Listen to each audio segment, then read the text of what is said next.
నమస్తే Hyderabadis. You and me celebrations వాళ్ళ price చూసి సెలబ్రిటీస్ కూడా సెలబ్రేషన్స్ కోసం క్యూ కడుతున్నారంటే మీరు నమ్ముతారా? Yes, it's true. ఎందుకంటే వీళ్ళు just starting from 1399 for 4 people for 3 hours private theatre ఇస్తున్నారు. అంతేకాదు ఇక్కడ 3 different themes తో 3 different థియేటర్స్ అవైలబుల్ గా ఉన్నాయి. వీళ్ళ లొకేషన్ ఎక్కడో కాదండి, సుచిత్ర రోడ్, రాఘవేంద్ర కాలనీ, కుత్బుల్లాపూర్.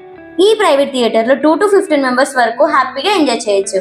అదే బడ్జెట్ లో decoration, table decor, cake, fog in room, candle path with flowers, birthday tag ఇవన్నీ ఇస్తున్నారు ప్యాకేజ్ ని బట్టి. అండ్ ఇక్కడ స్పెషల్ ఏంటి అంటే ఇప్పటి వరకు మనం హైదరాబాద్ లో ఫాగ్ ఎంట్రీ చూసాం కానీ ఫాగ్ పాత్ చూడలేదు కదా. ఇక్కడ వీళ్ళు fog path with birthday person photos కూడా ఎంట్రీలో పెడుతున్నారు. ఇంకెందుకు లేట్, ఇప్పుడే స్క్రీన్ మీద ఉన్న నెంబర్ కి కాల్ చేసి బుక్ చేసుకోండి. వెంటనే ఈ మంత్ లో బర్త్డే ఉన్న మీ ఫ్రెండ్ ని ట్యాగ్ చేయండి. ఇంకా ఇలాంటి మోర్ ఇన్ఫర్మేటివ్ వీడియోస్ కోసం మన పేజ్ ని ఫాలో కొట్టండి. Thank you.